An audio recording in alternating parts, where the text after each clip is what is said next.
Бул сиздер көрүп жаткан кадимки түстүү карандаш менен тартылган карталар. Ар бир сызыгы дыкат көзөмөл менен тартылып, бир белгини чийүү үчүн кеминде 2 күн убакыт кеткен. Уникалдуу колдо тартылган археологиялык карта Жаңыбай мырзанын колунан жаралган. Бүгүн Сулайман Тоо улуттук тарыхый археологиялык музей комплексинде Жаңыбайдан жаңылык аталышындагы сүрөт көргөзмөсү уюштурулуп, географ эмгектерин элге тааныштырды. Географ Сулайман Тоодо өскөн атайын өсүмдүктөрдүн коллекцияларында чогулткан. Мына өзүңөр көрүп турасыңар, бул жерде карта. Ушулардын бардыгын биздин ошо кызматкерибиз өзүнүн колу менен ар бир тамгасын бирден жазып, ар бир картанын чек-араларды бирден сызып, ошонун бардыгын өзү иштеп чыккан уникалдуу. Бул Кыргызстандын тарыхында буга чейин кездешпеген бул элек өтө чоң эмгек бар.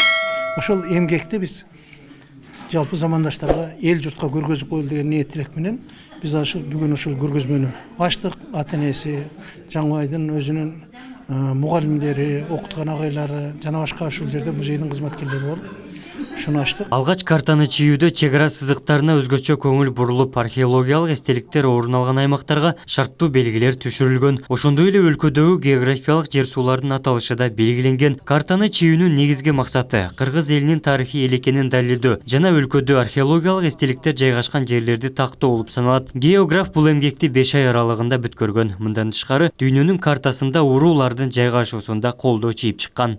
Bunu ошол жанагы кадимки эле жана кара уручка, геловый уручка барбы? Ошо менен жазгам да. Мына жазуусу.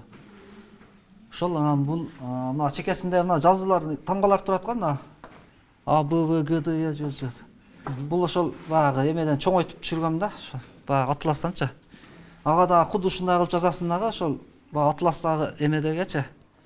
Анда мына клетка кылып баягындай бөлүп, мына тор жол кылыпчы. Анан ага дагы ошондой кылып туруп, анан анын эмеси мындан 3 эсе кичинекей да, клеткасычы. Мунуку ошо 3 эсе чоң.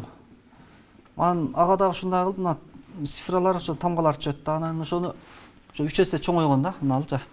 Ошону чоңойткон. Жаңыбай Апиев жаш кезинен эле сүрөт тартууга кызыгып, көптөгөн графика жанрдагы эмгектери бар. 2007-жылы Ош мамлекеттик университетинин география факультетинен тапшырып, 2014-жылы ийгиликтүү аяктаган. 2015-жылдан бери Сулайман Тоо музейинин илимий кызматкери болуп эмгектенип келе жатат. Эми өзүм ошол сүрөтчүлүк боюнча да кичине баанда шык бар да. Анан ошо бала кезинен эле сүрөт тартып жүрөм. Кыргыз СССРинин атласы бар да. Ошол атластагы картаны аныкы ошо 1,5 миллиончу масштаб. Өтө кичинекей карта өзүчө атластан. Анан кийин ошону чоңойтком да, ошол 3 эсе чоңойгон ошо. Ошону чоңойтуп анан кийин түшүргөм да. Жаңыбай Апиев өз ишин мыкты билген жаш адис. Сулайман Тоо корогун изилдеп, ар бир өсүмдүктүн коллекцияларын чогултуп чыккан. Майнасы аз болсо да татыктуу иштеп, жамаатынын кадыр баркына ээ болгон. Жаңыбай мырзанын эмгегине Япон делегациясы баа берип кеткен. Негизинен Жаңыбай абдан мээнеткеч, жөнөкөй бала, илимдүү бала. Мисалы жөн отурганда деле дүйнө жүзүндөгү кайсы мамлекетте кайсы уруулар, кайсы тилде жашайт, канчанчы кылымда калыптанган бүтүндөй билет. Дүйнө жүзүн билет, өтө жогорку деңгээлде билет деп ойлойм. Мына бүгүнкү күндө ушул Жаңыбайдын жаңылыгы аттуу өздүк көргөзмөсүнүн ачылышы болуп өттү буга. Археологиялык эстеликтер орун алган карта өлкөдө алгачкы жолу чийилди. Бул убакка чейин тарыхый аталыштар, аймактар түшүрүлгөн географиялык маалымат так эмес болчу. Абдумалик Базарбаев, Самат Сайдамат уулу, жаңылыктар.